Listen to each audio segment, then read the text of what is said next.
मैत्रिणींनो, आज आपण श्रावणातील उपवासाची साबुदाणा खीर पाळणार आहोत.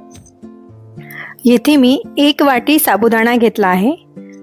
साबुदाण्याला 2 वेळा स्वच्छ धुवून ज्या वाटीने साबुदाणा घेतला आहे त्याच वाटीने तेवढेच पाणी त्यामध्ये घालायचे आहे आणि रात्रभरासाठी झाकून ठेवायचे आहे.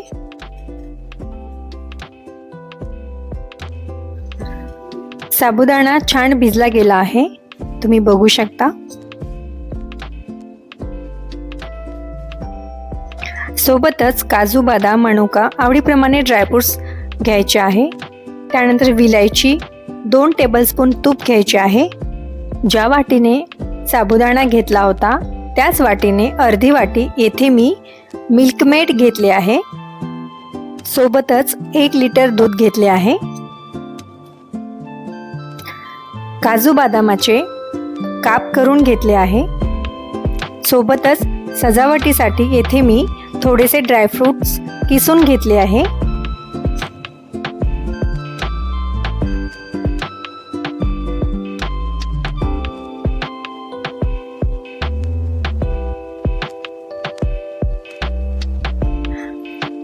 एका कढईमध्ये मंद आचेवर 2 चमचे तूप घालायचे आहे. त्यामध्ये ड्रायफ्रुट्स भाजून घ्यायचे आहे.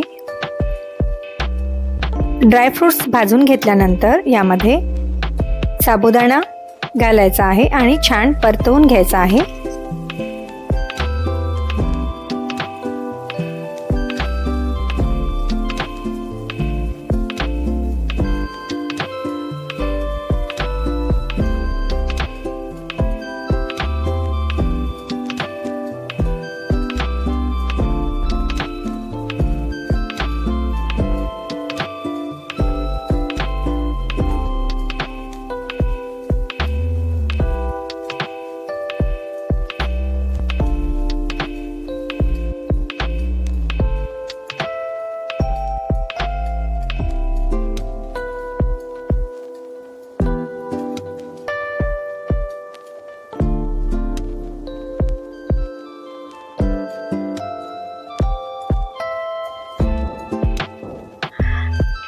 दोन मिनिटे साबुदाणा छान परतवल्यानंतर यामध्ये दूध घालायचे आहे.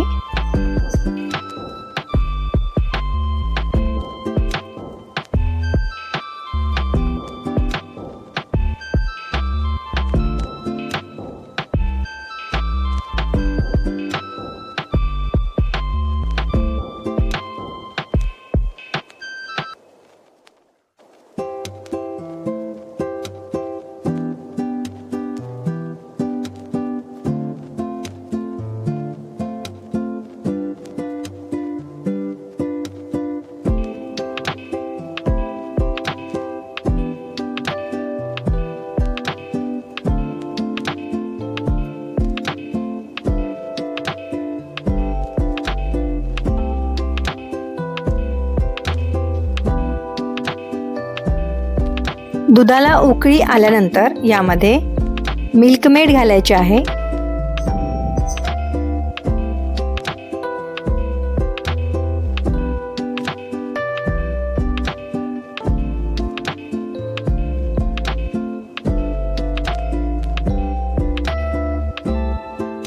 मिल्कमेड घातल्यानंतर 1 उकळी आल्यावर खीर घट्ट होते.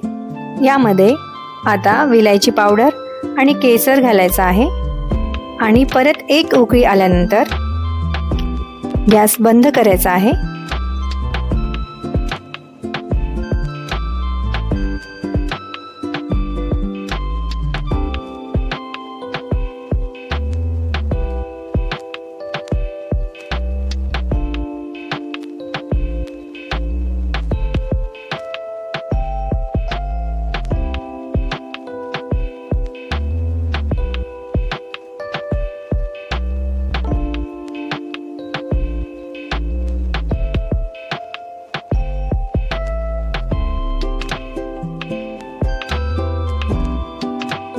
अशा प्रकारे साबुदाणा खीर तयार आहे. आता यामध्ये मनुका आणि ड्रायफ्रुट्स पावडर आणि थोडा केसर घालून सजवूया. कधी कधी मनुका घातल्यावर दूध फाटू शकते, त्यामुळे मी येथे मनुका शेवटी घातले आहे. सर्वांनी नक्की करून पाहावे. ही साबुदाणा खीर अतिशय चविष्ट लागते.